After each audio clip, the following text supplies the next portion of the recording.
Jonathan Keim is an attorney for the Judicial Crisis Network, and you attended the hearing for Loretta Lynch today. How do you think she did? Well, there's two sides of the same coin. She came across as very prepared and professional and proved that she has the political skills necessary for the job. I think the big question that everybody's asking is, did all the right answers that she gave today actually mean anything? Is she going to follow through on them? And some of the senators are very concerned the Attorney General's office is being used for political purposes.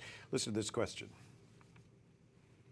You wouldn't consider yourself to be a political arm of the White House as Attorney General, would you?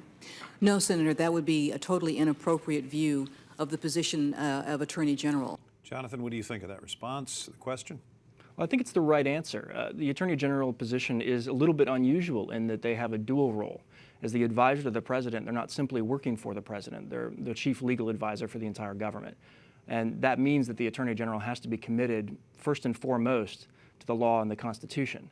And that requires the Attorney General to be able to, under pressure from the president, tell the president, no, you can't do this, or tell an agency that really wants to do something that they can't. I find it interesting the departing Attorney General, Eric Holder, refused to defend the Defense of Marriage Act.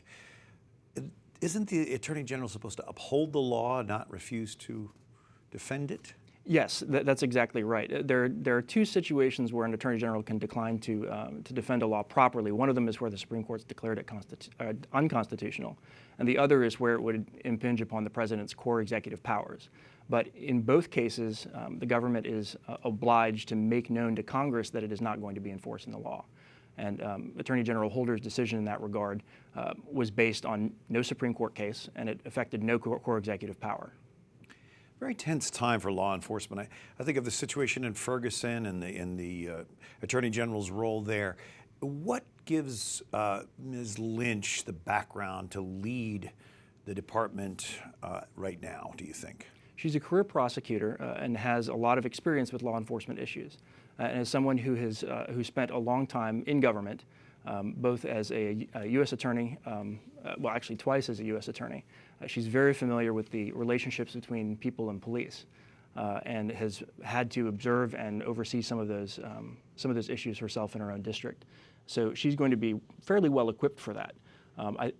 As an Attorney General, there's a unique opportunity to speak out on issues that she cares about, and I think that could be potentially both a big help and also a potential point of liability. It sounds like she's going to be confirmed. Do you think so?